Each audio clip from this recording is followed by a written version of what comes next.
yaitu lagu ya, Pancasila.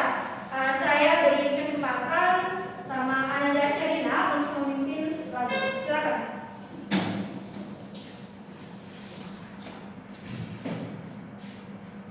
Teman-teman dimohon untuk berdiri.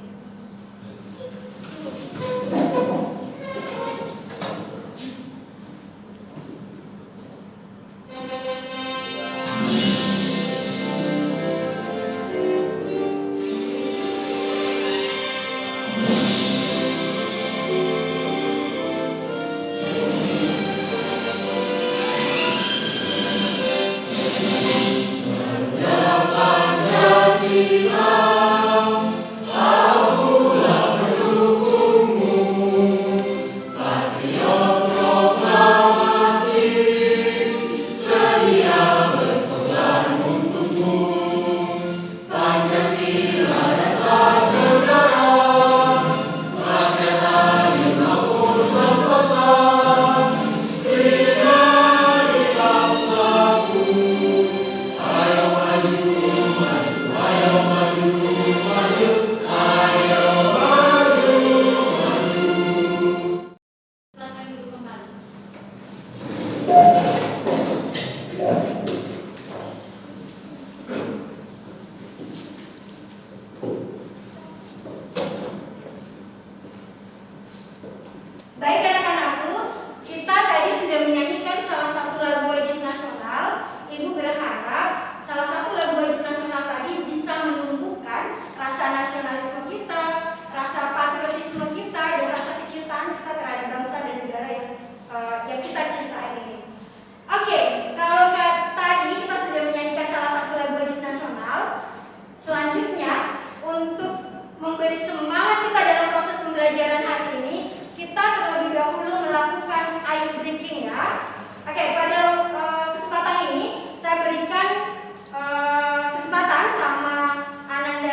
minggu lalu kita belajar tentang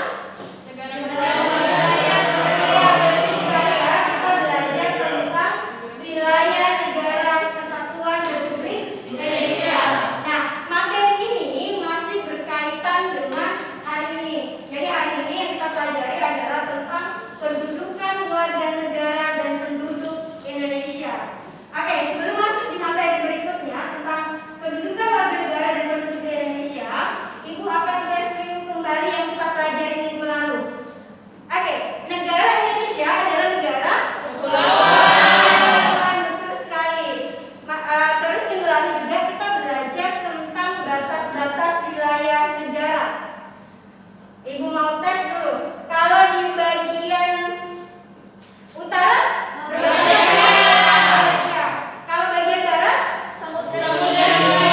ya, betul sekali. Kalau bagian selatan dan terakhir kalau bagian timur Papua Nugini. Oke, masih ingat semuanya? Kita beri aplaus dulu ya. Baik, selanjutnya kita masuk di sub bagian kedua ya, yaitu tentang kedudukan warga negara dan penduduk di Indonesia. Ini materi kita hari ini. Nah, untuk materi kita hari ini, tujuan pembelajarannya adalah yang pertama, kalian dapat menguraikan tentang apa itu penduduk, bukan penduduk, warga negara dan bukan warga negara. Itu tujuan pembelajaran kita yang pertama. Terus yang kedua, kalian dapat menjelaskan asas-asas kewarganegaraan Indonesia. Itu tujuan kedua ya. Yang ketiga, kalian dapat mengidentifikasi apa semua yang menjadi syarat menjadi warga negara Indonesia dan penyebab hilangnya kewarganegaraan Indonesia. Dan yang terakhir, kalian dapat menganalisis kedudukan warga negara dan penduduk di Indonesia. Baik, untuk model pembelajaran hari ini kita menggunakan model PBL, yaitu Problem Based Learning, di mana di dalam model pembelajaran ini nanti MEM akan menyajikan sebuah masalah berkaitan dengan materi kita hari ini. Tugas kalian adalah menganalisisnya. Dan ingat ya, di dalam melakukan proses pembelajaran hari ini, Ibu akan melakukan penilaian. Seperti biasa, penilaian ada 3 ya. Ada penilaian secara afektif, penilaian secara kognitif, penilaian secara psikomotorik. Nah, penilaian secara afektif itu seperti apa? Penilaian secara afektif itu adalah penilaian sikap. Jadi sikap kalian selama proses pembelajaran itu yang menilai. Ambil contoh misalnya, kalau ada guru yang mengucapkan salam, kalian harus jawab. Nah, itu menghargai teman, itu juga bagian dari proses penilaian secara afektif. Nah, kalau penilaian secara kognitif itu seperti apa? Penilaian secara kognitif adalah penilaian secara penilaian pengetahuan. Nah, nanti memang akan melakukan penilaian ini adalah di akhir dari proses pembelajaran. Makanya kalian nanti akan diuji atau dilakukan evaluasi.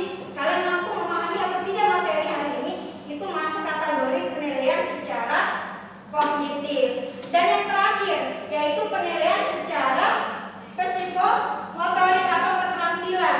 Nanti Ibu akan bagi kalian menjadi beberapa kelompok, kalian melakukan diskusi dengan teman. Itu merupakan bagian dari proses penilaian secara psikomotorik atau secara keterampilan. Oke, bisa dipahami ya sampai sini?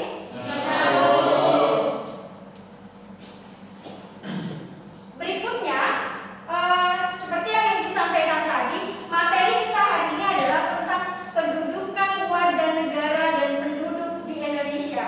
Ada 4 yang kita mau bahas di hari ini. Yang pertama adalah tentang kita nanti mendefinisikan apa itu penduduk, bukan penduduk, warga negara dan bukan warga negara. Terus yang kedua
Bisa nggak dikatakan sebuah kelas sepenuhnya satu kalau tidak ada subjeknya?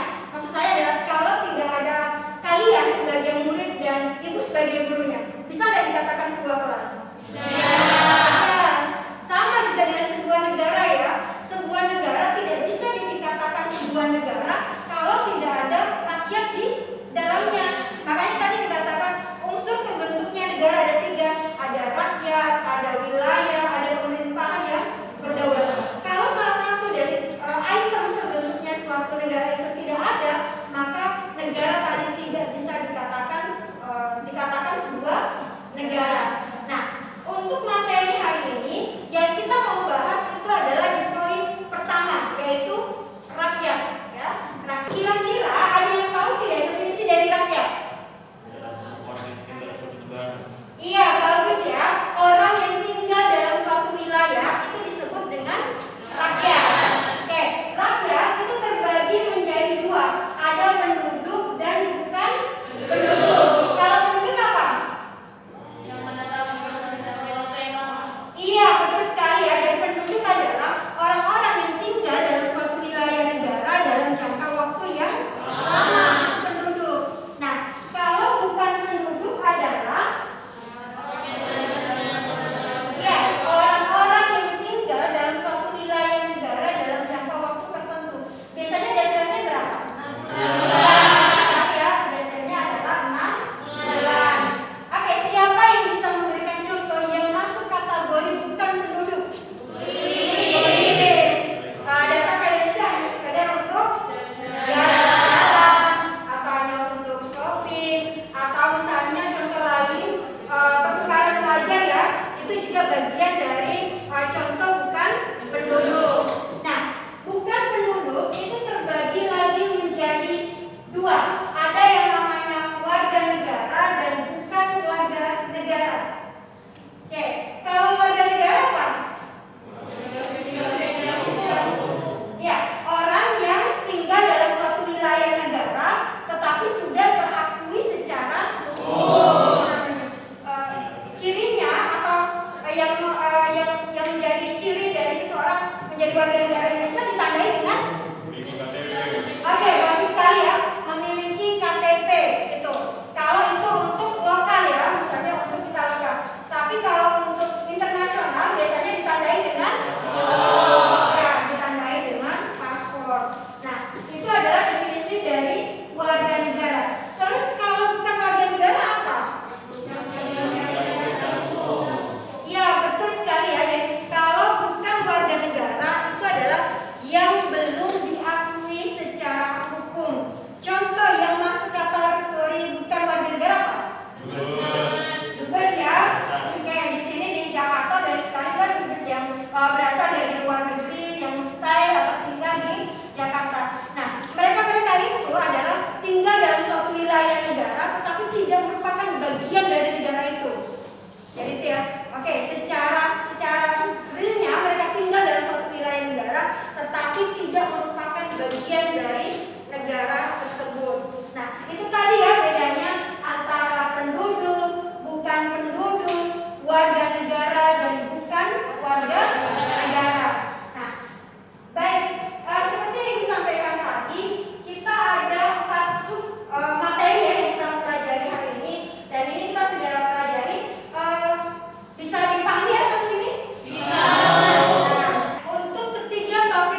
paskibraka. Surat dari Kemenkumham menyatakan salah satu calon paskibraka adalah Gloria Nata Praja Hamel, merupakan warga negara Prancis. Gloria lahir 1 Januari tahun 2000 dari pasangan suami istri Didier Andre Auguste Hamel, warga negara Prancis, dan Ira Hartini, warga negara Indonesia. Gloria memegang paspor Prancis dan pemegang kartu izin tinggal tetap hingga tahun 2021. Gloria tidak pernah didaftarkan oleh orang tuanya untuk memperoleh kewarganegaraan Indonesia. Berdasarkan data itu, Gloria Nata Praja Hamel adalah warga negara asing. Dan pemerintah menggugurkan seorang calon pasukan pengibar bendera paskibraka Gloria Nata Praja Hamel, wakil Jawa Barat. Gloria batal dikukuhkan menjadi paskibraka karena dianggap memiliki kewarganegaraan ganda. Produser lapangan CNN Indonesia Maria Sarjana sempat menemui Gloria saat berlatih pagi tadi. Saat ini saya sudah bersama dengan Gloria Nata Praja Hamel yang bersama saya. Glo, ini kan kamu sudah terpilih sebetulnya dari sekian ribu, bisa dikatakan begitu ya, sekian ribu pemuda-pemudi terbaik Indonesia. Siap. Kamu masuk 68. Kemudian kamu dinyatakan tidak bisa sampai pada besok hari H. Sebetulnya apa sih permasalahannya? Kalau untuk permasalahan sendiri jelasnya saya kurang tahu, tapi ini lebih ke konstitusi ya, dan saya juga nggak saya sedih sih ya, kayak saya udah berusaha sangat keras di kota kabupaten dan sampai sejauh ini, tapi akhirnya juga saya tidak bisa mengibarkan. Itu karena paspor saya atau dan sebagainya macam. Saya juga kurang tahu kayak jelasnya gimana. Saya kan saya bukan ahli hukum dan saya sekarang mencoba menghargai hukum aja. Glo, kalau bicara soal paspor, sebetulnya waktu awal kamu dipilih dari daerah, kemudian untuk diletakkan ke Jakarta, kemudian dievaluasi lagi sampai sedetil-detilnya, adakah pertanyaan dari pihak yang memilih ini apakah kamu warga negara Indonesia? Enggak, soalnya kan kalau di daerah kan jalan-jalan nggak keluar negeri, jadi emang nggak ditanyain paspor. Satu lagi yang menjadi pertanyaan, kamu tidak bisa mengibarkan bendera besok 17 Agustus. Kemudian karena dinyatakan kamu punya paspor dari Prancis. Usia kamu sudah 17? Siap belum? Belum. Nanti kalau sudah 17 tahun, apakah kamu akan melepas paspor kamu Prancis kemudian Iya. menjadi Indonesia? Iya. Iya. Pasti. Baik, itu tadi ya sebuah kasus tentang seorang anak yang bernama Gloria yang gagal mengibarkan bendera merah putih karena tersandung status kewarganegaraan.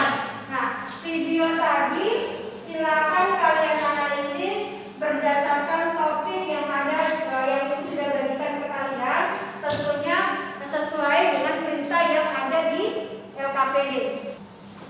Oke, silakan kalian kerjakan analisis video tadi berdasarkan perintah yang ada di LKPD. Kalau tidak ada yang kurang jelas, nanti silakan tanyakan sama ibu.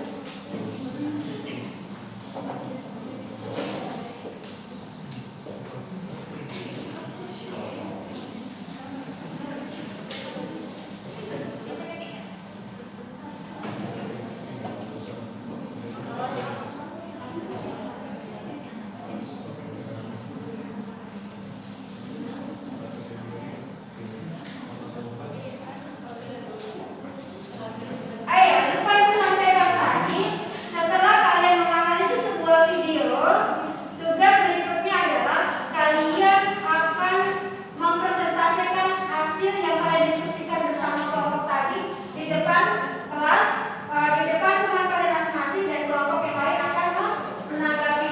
Ambil contoh misalnya, kalau kelompok satu yang tampil, yang menanggapi adalah kelompok 2 dan kelompok 3.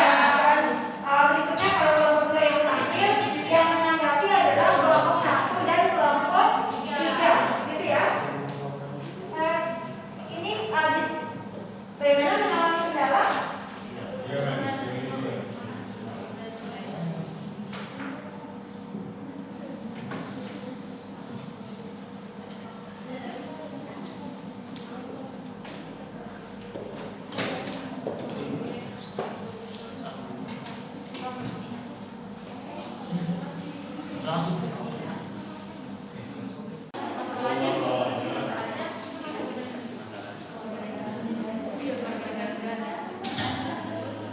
Bagaimana? Mengalami kendala? Kalau ada yang ditanyakan, silakan tanyakan sama ibu ya.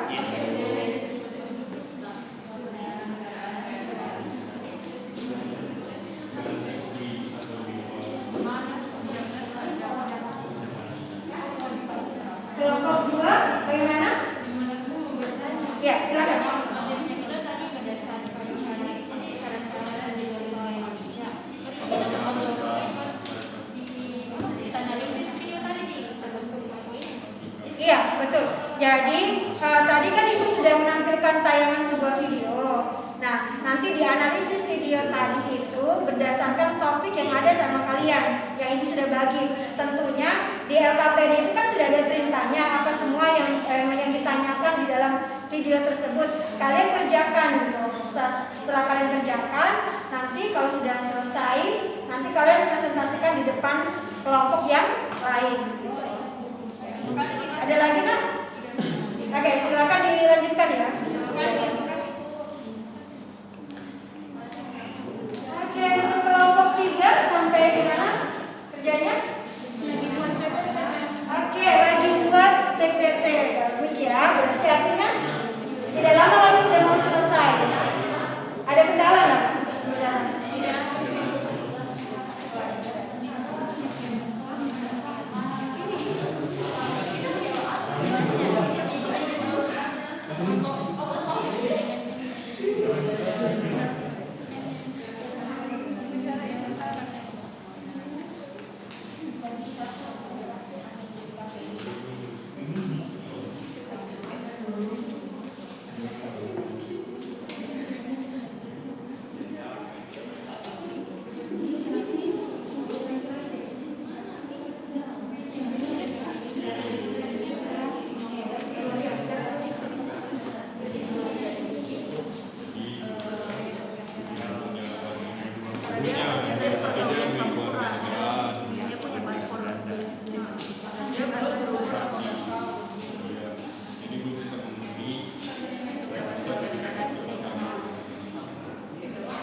Bagus Arifianto,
kewarganegaraan. Untuk Iusoli adalah penentuan status kewarganegaraan berdasarkan tempat kelahirannya. Sebagai contoh, seseorang dilahirkan di negara B, sedangkan orang tuanya berkewarganegaraan di negara A, maka ia adalah warga negara B. Jadi, menurut asas ini, kewarganegaraan seseorang tidak terpengaruh oleh kewarganegaraan orang tua karena yang menjadi patokan adalah tempat kelahirannya. Selanjutnya yaitu ius sanguinis. Ius sanguinis adalah penentuan status kewarganegaraan seseorang berdasarkan keturunan orang yang bersangkutan. Misalnya, seseorang dilahirkan di negara A, sedangkan orang tuanya berkewarganegaraan di negara B, maka ia adalah warga negara B. Jadi, berdasarkan asas ini, kewarganegaraan anak selalu mengikuti kewarganegaraan orang tuanya tanpa memperhatikan di mana anak itu lahir.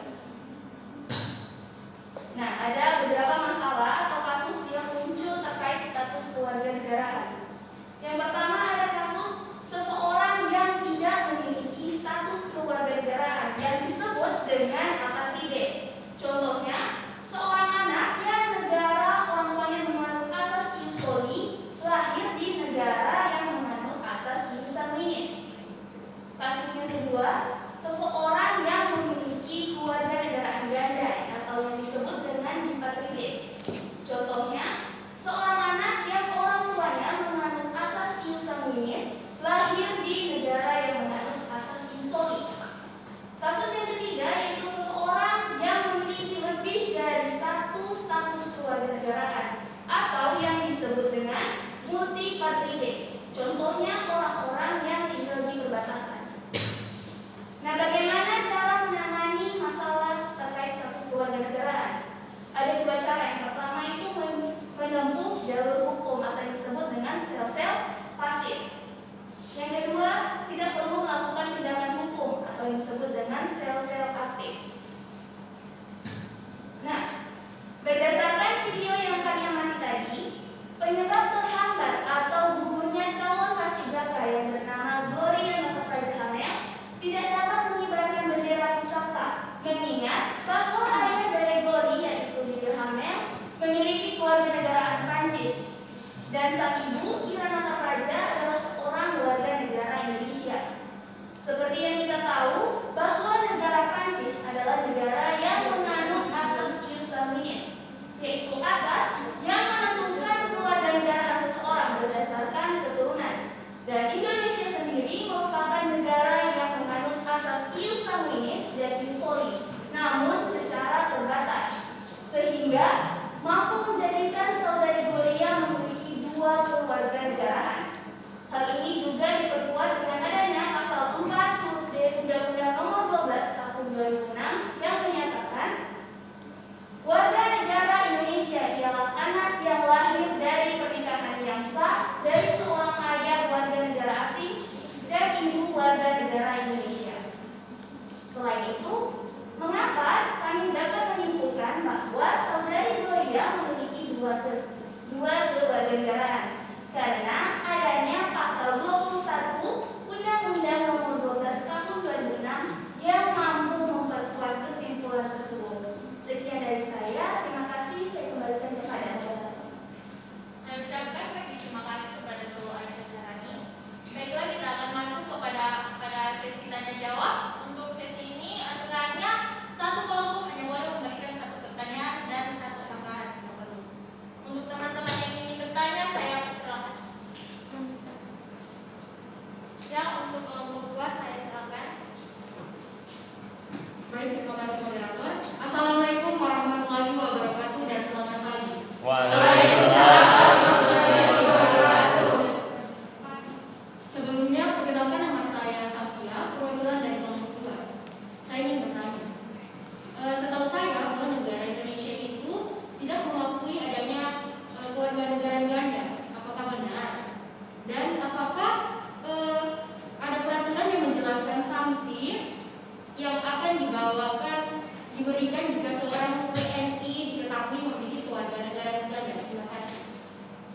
Baik, terima kasih untuk pertanyaan dari kelompok 2. Untuk pertanyaan dari kelompok saya persilakan teman saya Agus untuk menjawab pertanyaan tersebut. Silakan. Ya. Dalam penjelasan Undang-Undang Kewarganegaraan dikatakan bahwa Undang-Undang Kewarganegaraan Republik Indonesia itu tidak mengenal yang namanya ipatridik atau seseorang yang tidak memiliki kewarganegaraan, atau seseorang yang memiliki warga negara ganda atau biasa juga disebut kewarganegaraan, dan juga tidak mengenal yang namanya apatridik, yaitu seseorang yang tidak memiliki kewarganegaraan. Jadi betul yang saya katakan tadi bahwa hukum Indonesia tidak mengenal yang namanya apatridik atau warga negara ganda.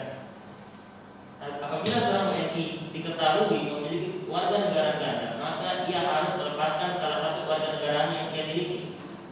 Apabila dia tidak mampu, maka ia akan mendapatkan sanksi berupa akan kehilangan warga negara Republik Indonesia.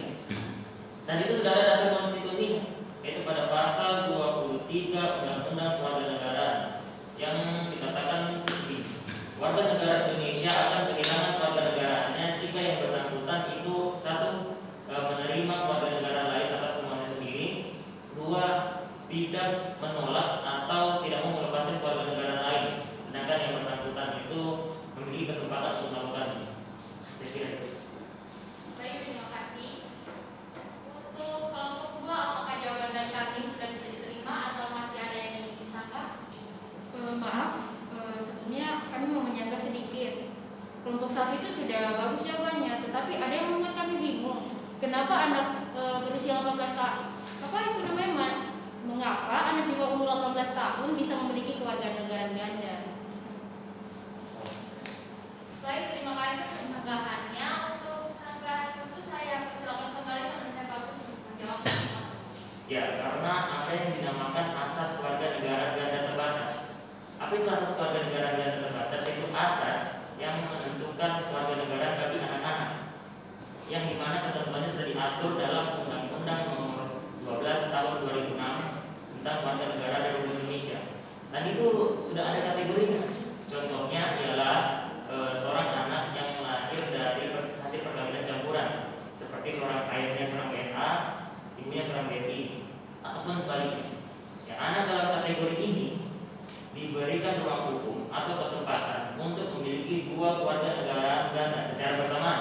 Tetapi ada batas waktunya, yaitu ketika anak tersebut sudah berusia 18 tahun atau sudah menikah.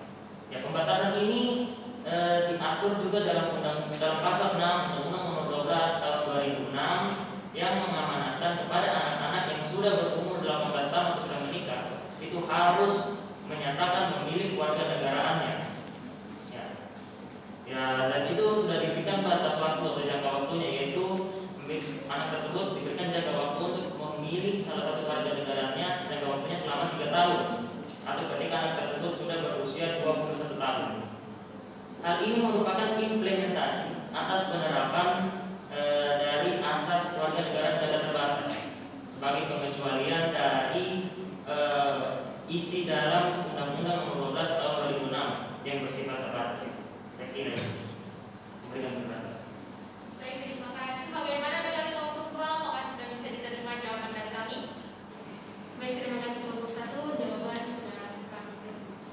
Terima kasih untuk kelompok dua. Kita lanjut pada pertanyaan berikutnya. Silakan untuk kelompok tiga. Assalamualaikum warahmatullahi wabarakatuh. Waalaikumsalam warahmatullahi wabarakatuh. Baik, saya perwakilan dari kelompok tiga ingin bertanya. Nah, apabila ada seorang WNI yang mengambil suatu agama yang bukan agama resmi di Indonesia, seperti agama Yahudi. Nah, apakah seseorang tersebut diharuskan untuk pindah ke warganegaraan demi keamanan dan keselamatannya? Terima kasih. Baik, terima kasih untuk pertanyaan dari kelompok tiga. Untuk pertanyaan dari kelompok tiga, saya persilakan teman saya Syarifah untuk menjawab. Baik, terima kasih. Saya akan menjawab dari pertanyaan dari kelompok 3. Kebebasan beragama merupakan hak fundamental yang dijamin oleh konstitusi. Pasal 29 Undang-Undang Dasar Negara Republik Indonesia tahun 1945 menyatakan bahwa negara menjamin kemerdekaan tiap-tiap penduduknya untuk memeluk dan menganut kepercayaannya sendiri. Jadi orang Indonesia bebas ia menentukan ia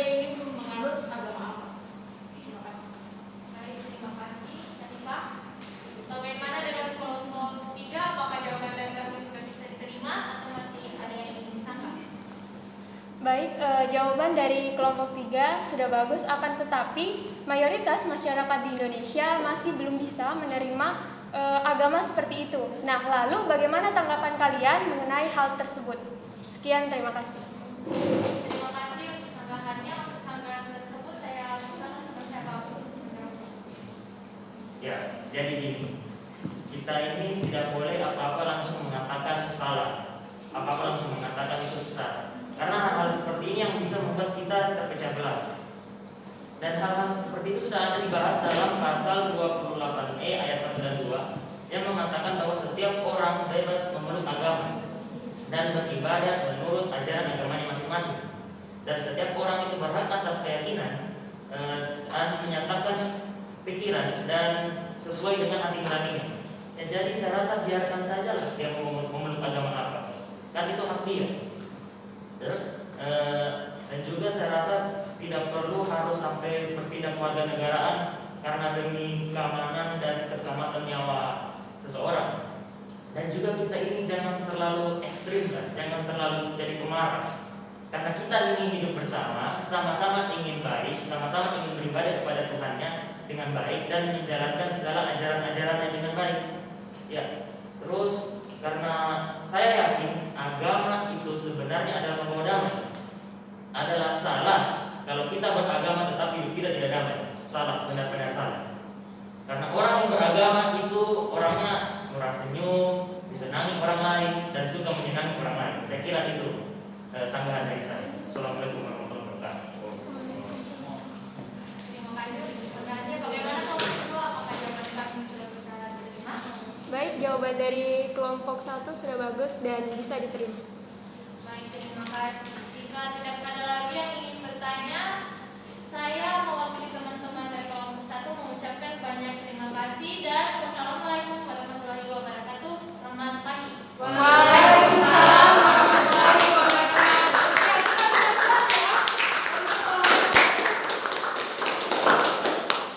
Oke, silakan duduk kelompok 1. Iya, kita pindah kelas satu kali lagi ya kelompok 1. Pembicaraan yang sangat luar biasa.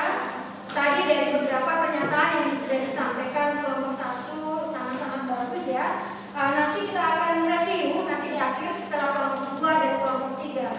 Ibu mau berpesan bahwa di dalam proses diskusi ini saya berharap atau ibu berharap semua mempunyai kesempatan yang sama.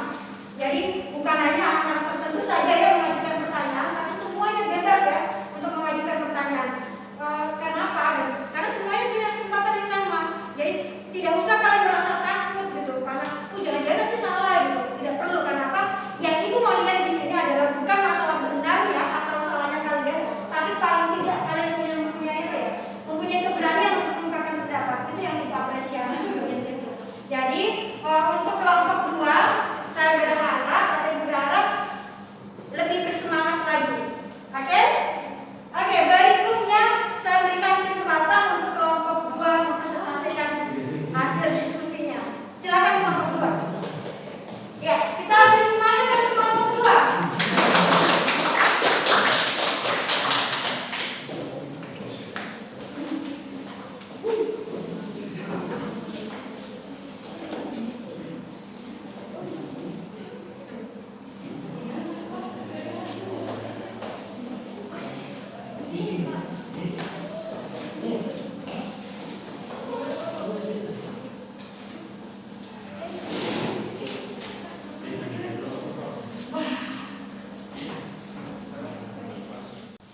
Assalamualaikum warahmatullahi wabarakatuh. Selamat pagi dan salam sejahtera buat kita semua. Waalaikumsalam warahmatullahi wabarakatuh. Terima kasih atas ibu yang telah memberikan kesempatan kepada kami kelompok 2. Sebelum itu, perkenalkan nama saya Siti Mafalia sebagai moderator. Berikut rekan-rekan saya ada Safia, Rizky Ramadhani, Kristiana Mayuki, dan Ariani. Baik, kami di sini akan mempresentasikan hasil diskusi kami tentang video yang kami amati tadi. Dari hasil diskusi kami mendapat ide pokok yaitu tentang syarat menjadi warga negara Indonesia. Untuk menghemat waktu, saya langsung saja memberikan kesempatan ini kepada rekan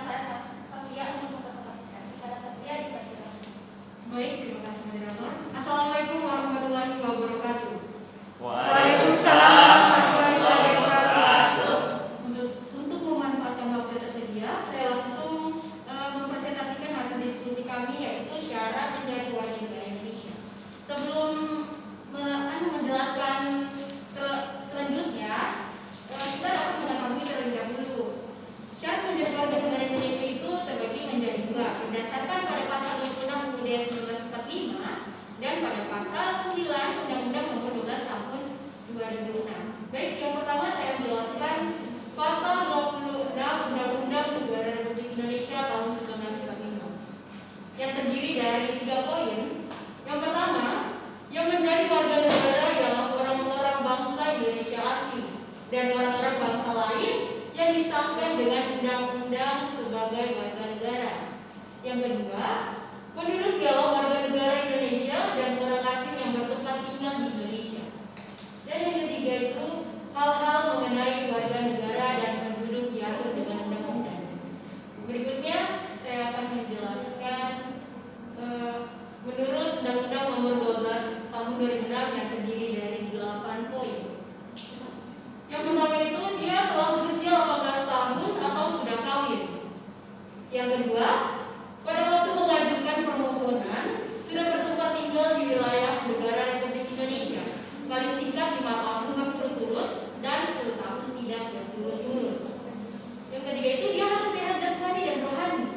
Keempat, dapat berbahasa Indonesia dan mengakui dasar negara kita yaitu Pancasila dan Undang-Undang Dasar tahun 1945. Nah, yang kelima itu tidak pernah dijatuhi pidana karena melakukan tindak pidana yang diancam dengan pidana penjara 1 tahun lebih. Yang keenam, jika memperoleh kewarganegaraan Republik Indonesia tidak menjadi berkewarganegaraan ganda. Yang ketujuh itu mempunyai pekerjaan dan berpenghasilan tetap. Dan yang terakhir, kalau kita lihat membayar uang kewarganegaraan ke kas negara. Nah, baik, dari 2 undang-undang konstitusi tadi, kami dapat menganalisis kasus berdasarkan kewarganegaraan dan video tadi. Berdasarkan analisis tayangan video, maka kami dapat simpulkan yaitu syarat-syarat menjadi warga negara Indonesia berdasarkan pasal 26 Undang-Undang Dasar dan Pancasila dalam pasal 9 Undang-Undang Nomor 12 Tahun 2006. Maaf, saya ulangi. Dapat saya simpulkan yaitu syarat-syarat menjadi negara Indonesia berdasarkan pada pasal 9 26 UUD 1945 dan pasal 9 Undang-Undang Nomor 12 Tahun 2006. Tetapi Gloria hanya masuk dalam pasal 9 Undang-Undang Nomor 12 Tahun 2006, yaitu dia pada poin 2 yang apa tadi itu dia harus bertempat tinggal di wilayah Indonesia. Yang ketiga itu dia harus sehat jasmani dan rohani. Yang keempat itu tadi dia tidak jatuhkan pidana. Yang kelima itu dia dapat berbahasa Indonesia dan mengakui dasar negara kita Pancasila. Dan Gloria tidak memenuhi syarat poin 1. Karena poin 1 dia masih belum mencukupi umur 18 tahun dan poin 6 juga ia masih berkewarganegaraan ganda. Oleh karena itu, jika umur 17 tahun, Gloria sudah umur 17 tahun, ia bisa melepaskan paspor Prancis dan menjadi warga negara Indonesia. Sekian dari presentasi kami, saya kembalikan kepada moderator. Baik, terima kasih Safian dalam baik. Setelah mempresentasikan, kami membuka tanya jawab. Setiap kelompok kami memberikan 1 pertanyaan dan jika ingin bertanya silakan mengajukan tangan kepada kelompok yang ingin bertanya silakan. Baik, kepada kelompok 1 silakan. Oke, terima kasih moderator. Perkenalkan, nama saya Muhammad Sain Nugroho, perwakilan dari kelompok 1. Berdasarkan materi yang kalian presentasikan tadi, kami kelompok 1 ingin bertanya. Misalnya, jika ada seorang WNI yang bekerja dan bertempat tinggal di Korea Selatan dan ia memiliki kontrak kerja di sana, kami ingin bertanya, apakah WNI tersebut masih termasuk warga negara Indonesia? Sekian, saya kembali ke moderator. Baik, terima kasih atas pertanyaan yang telah diberikan. Langsung saja kepada rekan saya yang menjawab. Terima kasih atas pertanyaan dari kelompok 1. Baik, saya akan menjawab pertanyaan tersebut. Sebagaimana menurut pandangan kami, WNI tersebut masih memenuhi syarat untuk menjadi warga negara Indonesia jika WNI tersebut masih memiliki visa dalam jangka panjang dan memiliki paspor. Nah, kita ketahui bersama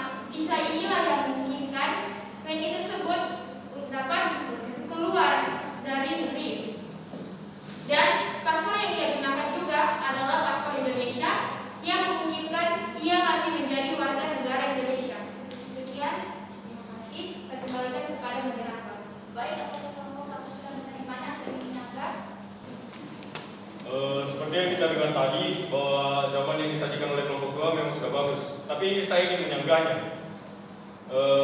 Seperti yang dijelaskan tadi, dikatakan bahwa WNI tersebut masih memenuhi syarat untuk menjadi seorang warga negara Indonesia jika ia memiliki visa jangka waktu yang panjang. Jadi kelompok kami ingin bertanya, bagaimana jika masa waktu visa WNI tersebut telah habis? Sekian, saya kembalikan ke moderator. Baik, terima kasih atas saran yang telah diberikan. Langsung saja kepada rekan saya, di sini akan menjawab. Baik, saya akan menjawab seperti saran yang diberikan tadi. Bagaimana jika visa WNI tersebut telah habis? Jadi, visa tersebut akan bisa diperpanjang oleh WNI tersebut. Nah, cara untuk memperpanjang visa tersebut bisa mengumpulkan dokumen-dokumen penting seperti paspor dan ketentuan lainnya. Setelah itu, dokumen-dokumen tersebut bisa dikumpulkan kepada kantor imigrasi Korea Selatan. Dan setelah itu, WNI tersebut bisa menunggu visa tersebut diperpanjang. Sekian, terima kasih. Dan kembalikan kembali. Saudara, baik, apakah kelompok sudah menerimanya? Ya, kami menerima. Terima kasih. Baik, terima kasih kelompok 1. Untuk selanjutnya kita akan beralih ke kelompok 3. Baik, kelompok 3 saya persilakan. Assalamualaikum warahmatullahi wabarakatuh dan selamat pagi. Saya selaku dari kelompok 3 ini bertanya kepada kelompok 2 berbasis dari video yang telah kita tonton tadi, bagaimana problematika seperti Gloria yang memiliki kewarganegaraan terhadap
kedua, tidak menolak dan tidak melepaskan keluarga negara lain. Yang ketiga, dinyatakan hilang keluarga negaranya oleh Presiden atas kemauannya sendiri dengan ketentuan telah berusia 18 tahun dan bertempat tinggal di luar negeri. Yang keempat itu adalah masuk ke dalam dinas tentara asing tanpa disertai izin dari Presiden. Yang kelima, masuk dalam dinas negara asing atas kemauan sendiri. Yang keenam, mengangkat sumpah atau menyatakan janji setia kepada negara asing. Yang ketujuh, turut serta dalam pemilihan sesuatu yang bersifat ketatanegaraan suatu negara asing. Yang kedelapan, mempunyai paspor atau surat yang bersifat paspor dari negara asing. Dan yang terakhir, bertempat tinggal di luar wilayah negara Republik Indonesia selama 5 tahun terus-menerus, bukan dalam rangka dinas negara. Nah, slide selanjutnya akan dijelaskan oleh rekan saya, Chris. Baik, langsung saja. Berdasarkan video yang telah kami tadi, kami akan menyimpulkan dalam pertanyaan berikut. Pertanyaan pertama, dalam video dikatakan bahwa Gloria gagal dan terhambat menjadi pengibar bendera karena disebabkan status warga negara. Mengapa seperti itu? Jawaban kami, persoalan warga negara Uganda ini menyebabkan Gloria digugurkan sebagai calon pasukan pengibar bendera pusaka atau paskibraka karena dianggap bukan warga negara Indonesia, sudah diketahui memegang paspor Prancis. Dan juga berdasarkan artikel menurut Menpora Imam Nahrawi, menurut pasal 9 Undang-Undang Republik Indonesia Nomor 12 Tahun 2006, sebenarnya seseorang yang belum berusia 18 tahun yang lahir dari kepemilikan campuran berhak memiliki keluarga negara Uganda. Akan tetapi juga mengamanatkan bahwa anak yang lahir sebelum 1 Agustus 4C 2006 terusnya mengurus permohonan keluarga negara Uganda sampai 4 tahun setelah undang-undang. Namun sampai sekarang mungkin keluarga Gloria belum mengajukan permohonan. Dan selanjutnya saya kira teman saya tidak. Pertanyaan yang kedua, apa tanggapan kelompok kami mengenai hal tersebut? Menurut kami, hukum atau perundang-undangan mengenai masalah ini sudah dalam kategori adil. Pemerintah telah mengupayakan dan mempertimbangkan hukum dan undang-undang dengan rinci agar warga negara Indonesia tidak kehilangan keluarga negaraannya dengan sembarangan. Oleh karena itu, juga permasalahan Gloria ini menurut kami murni dari ketidaksadaran atau ketidaktahuan pihak keluarga mengenai hukum keluarga negaraan di Indonesia. Sekian saya kembalikan ke penjelasan. Baik, itulah presentasi dari kelompok kami. Sekarang kita akan melaksanakan sesi tanya jawab. Kami memberikan kesempatan bagi masing-masing kelompok untuk memberikan satu pertanyaan. Dan jika ingin bertanya, silakan mengangkat tangan. Baik, kepada kelompok kedua, kami persilakan untuk memberikan pertanyaan. Terima kasih atas kesempatan yang diberikan kepada saya. Assalamualaikum warahmatullahi wabarakatuh. Waalaikumsalam warahmatullahi wabarakatuh. Saya ingin bertanya, jika Gloria memang tidak memenuhi syarat sebagai masuk negara karena memiliki paspor Prancis saat menjadi calon paskibraka, mengapa pada saat seleksi tingkat kota bahkan tingkat provinsi Gloria diterima sebagai peserta seleksi paskibraka, sedangkan tingkat nasional dia tidak diloloskan? Sekian. Baik, terima kasih atas pertanyaan yang telah diberikan oleh kelompok kedua. Jadi pertanyaan dari kelompok kedua akan langsung dijawab oleh rekan kami Amel. Kepada Amel dipersilakan.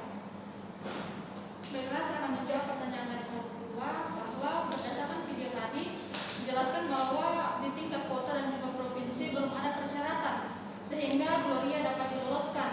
Namun pada tingkat nasional anggota paskibraka harus berstatus warga negara Indonesia. Sekian. Baik, dari jawaban yang telah disampaikan oleh rekan kami Amel, apakah dari kelompok kedua ingin menyanggahnya atau menerima jawaban dari kelompok kami? Terima kasih atas jawabannya. Dari jawaban tadi menurut saya seharusnya penyelenggara seleksi di tingkat kota maupun di tingkat provinsi menghubungi penyelenggara seleksi paskibraka di tingkat nasional mengenai adanya calon paskibraka yang memiliki keluarga negara yang ganda, karena percuma Gloria sudah berlatih berbulan-bulan tetapi di tingkat nasional dia sendiri juga tidak dilolos. Baik, terima kasih atas sanggahan yang telah diberikan. Sanggahan tersebut akan langsung dijawab oleh rekan kami Amel. Kepada Amel dipersilakan. Tetapi menurut saya pihak penyelenggara tingkat pusat atau nasional seharusnya mengimbangi, sebenarnya dapat menerima Gloria sebagai anggota paskibraka sekalipun dia memiliki kewarganegaraan ganda, dan sebelum menerima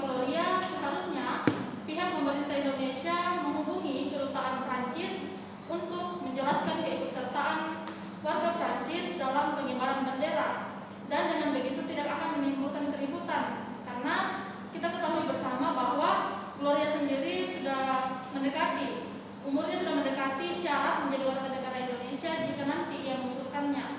Dan perlu kita ketahui bersama bahwa Gloria sebenarnya merasa sedih karena ia tidak dapat mengibarkan bendera merah putih, tetapi ia tetap menghargai konstitusi Indonesia dan dia akan berharap jika nantinya umurnya bisa memenuhi syarat ia dapat menjadi WNI. Terima kasih. Baik, itulah jawaban sanggahan dari kelompok kami. Apakah dari kelompok 2 ingin menyampaikan lagi atau menerima jawaban dari kelompok kami? Terima kasih atas jawaban yang sudah diberikan. Saya rasa jawabannya sudah. Oke, baik. Selanjutnya kita masuk ke pertanyaan yang kedua yang berasal dari kelompok 1. Kepada kelompok 1 kami persilakan. Oke, terima kasih moderator. Saya sebagai perwakilan dari kelompok 1 ingin bertanya. Seperti yang kita ketahui bahwa salah satu penyebab hilangnya keluarga negara oleh Presiden atas kemauannya sendiri. Bagaimana dengan gerakan-gerakan separatis seperti di OPM di Papua, MIT yang di Sulawesi, dan juga gerakan Aceh Merdeka yang ada di Aceh? Bagaimana dengan status keluarga negaraan mereka? Apakah mereka masih menjadi bagian dari Indonesia? Sekian dari saya kembali ke moderator. Baik, terima kasih atas pertanyaan yang telah diberikan oleh kelompok 1. Nah, pertanyaan dari kelompok 1 akan langsung dijawab oleh rekan kami Janet. Kepada Janet, dipersilakan. Baik, terima kasih moderator. Yang pertama, mereka itu adalah orang Indonesia. Kalau kita lihat dari status keluarga negaraannya, mereka itu masih termasuk warga negara Indonesia. Karena de factonya, kalau kita lihat secara hukum, mereka itu adalah orang-orang yang berada di wilayah Indonesia dan tinggal di Indonesia, bahkan lahir di Indonesia. Oleh karena itu mereka merupakan atau masih dikatakan sebagai warga negara Indonesia walaupun mereka itu dalam tanda kutip pemberontak. Baik, dari jawaban yang telah disampaikan oleh rekan kami Janet, apakah dari kelompok 1 ingin menyanggahnya atau menerima jawaban dari kelompok kami? Kami masih ingin menyanggahnya. Baik, kami persilakan untuk memberikan sanggahannya. Oke, terima kasih moderator. Dari yang dijelaskan tadi bahwa mereka masih termasuk warga negara Indonesia, tapi dalam tanda kutip pemberontak. Nah, mereka ini adalah pemberontak. Mereka adalah orang-orang yang mengguncang pertahanan dan keamanan negara.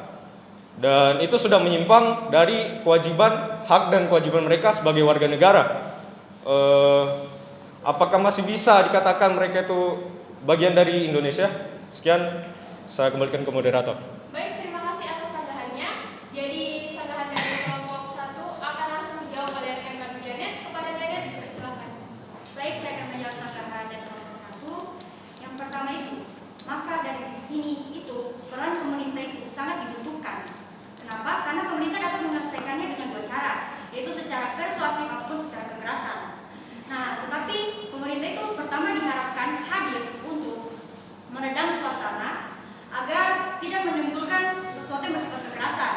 Pemerintah itu diharapkan untuk melakukan edukasi terhadap masyarakat khususnya pemberontak ini agar dapat menumbuhkan cinta tanah air terhadap negara Republik Indonesia.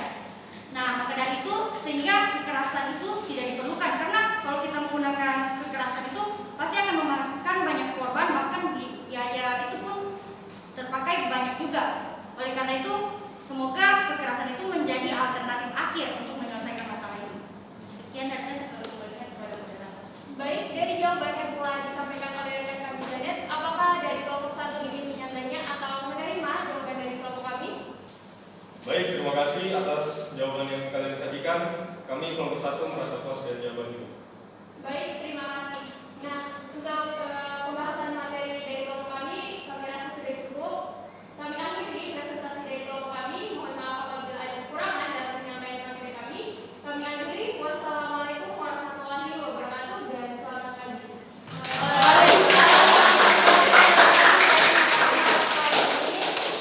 Oke, silakan balik ke tempat duduk masing-masing. Baik.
di Indonesia itu ada 4 ya yang perlu kita ketahui di situ. Yang pertama ada yang namanya asas ius sanguinis.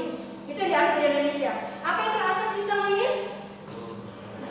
Iya, asas yang menentukan status kewarganegaraan seseorang berdasarkan keturunannya atau pertalian darah gitu.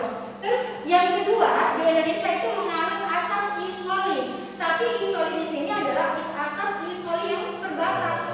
Nah, kalau asas ius soli sendiri apa?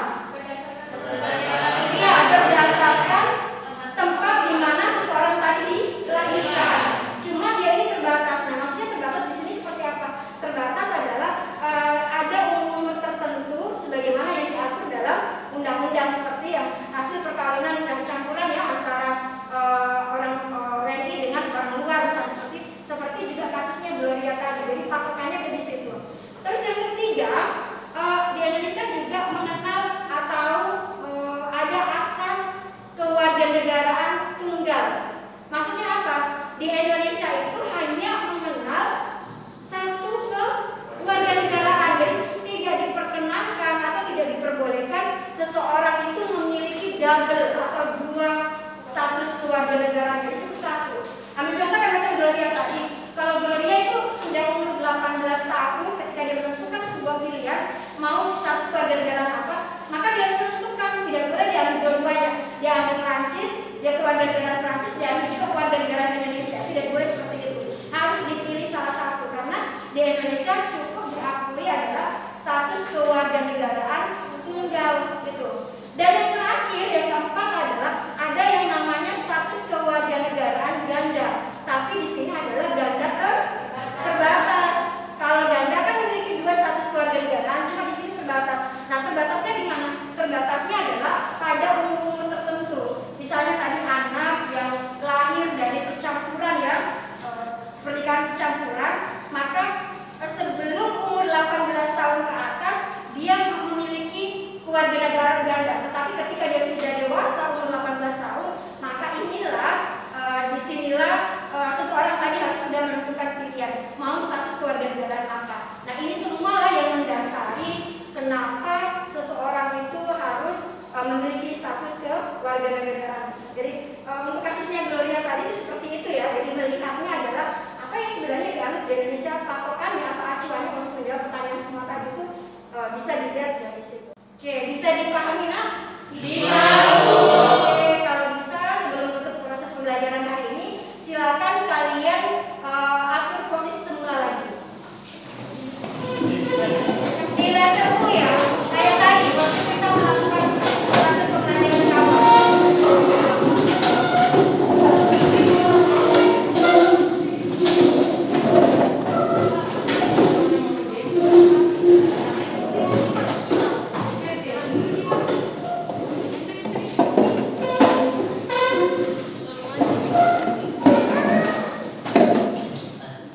Baik, tidak terasa ya kita sudah pada di akhir proses pembelajaran.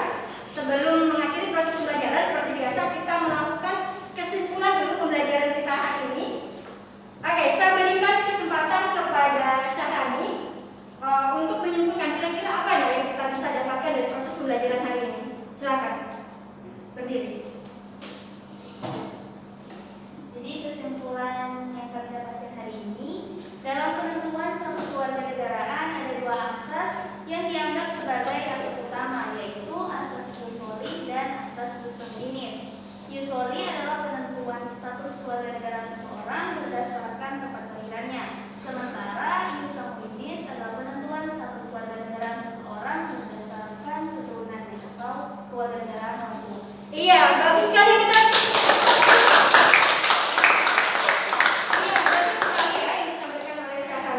Bahwa untuk menentukan status kewarganegaraan seseorang itu ada 2 cara. Ada yang namanya ius soli dan ius sanguinis. Kalau ius soli itu adalah asas menentukan status kewarganegaraan berdasarkan tempat di mana dia dilahirkan. Kalau sanguinis itu berdasarkan keturunan atau pertalian darah. Oke, kesimpulan berikutnya saya beri kesempatan sama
yang dari awal yang kita pelajari tadi adalah kita pertama tadi belajar tentang apa itu penduduk, bukan penduduk, warga negara dan bukan warga negara. Kalau tadi penduduk apa?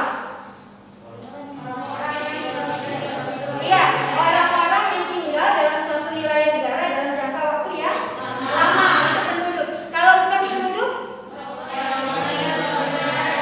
Iya, orang-orang yang tinggal dalam suatu wilayah negara dalam jangka waktu tertentu.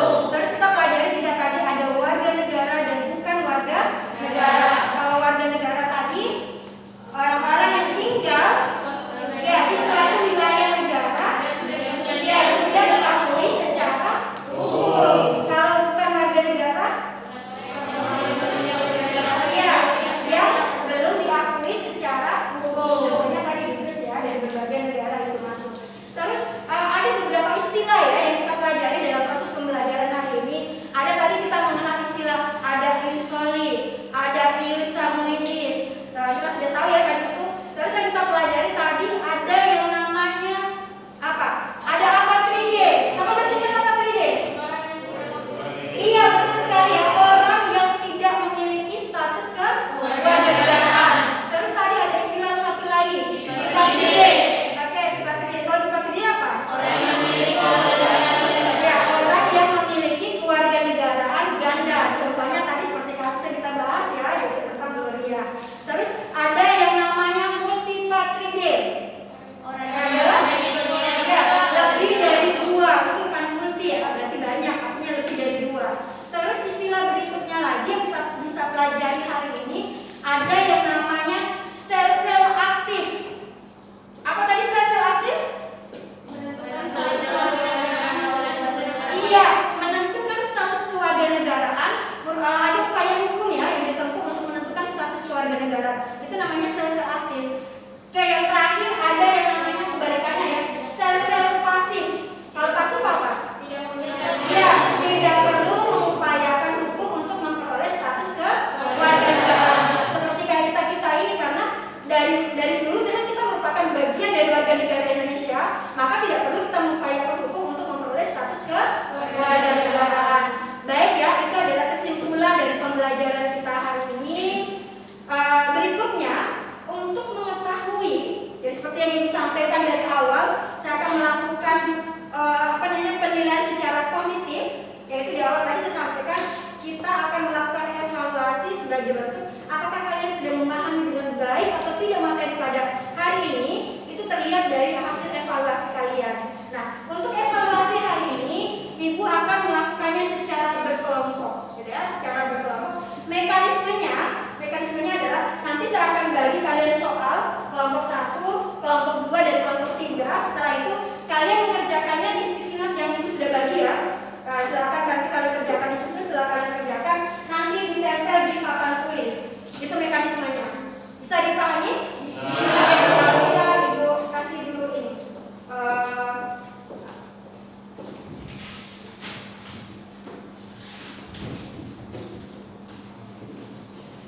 Oke, silakan dikerja untuk ya, sama-sama.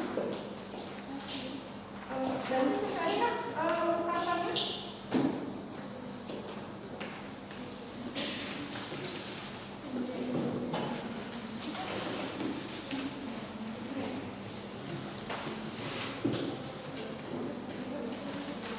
Kelompok 2.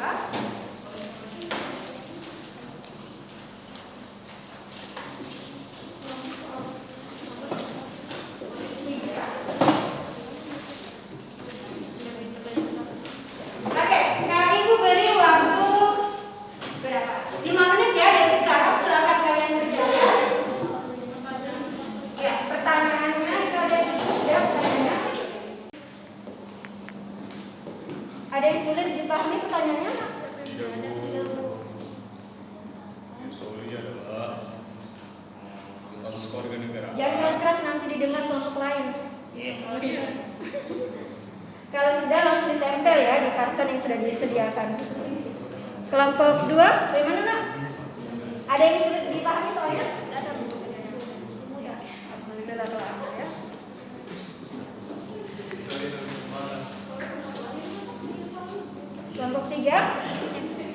Aman?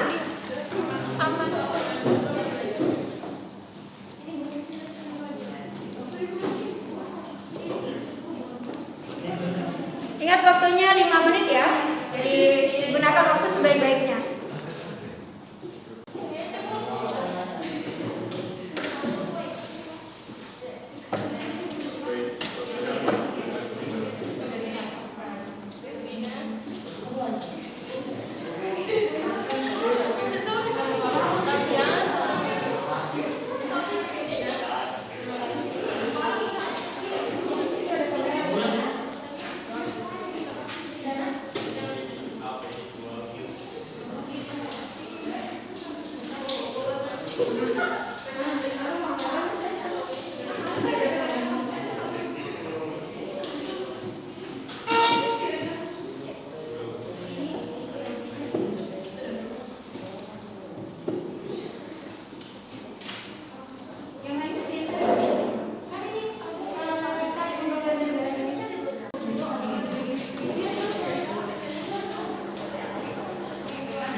atau yang ada materi yang ada di buku cetak ya.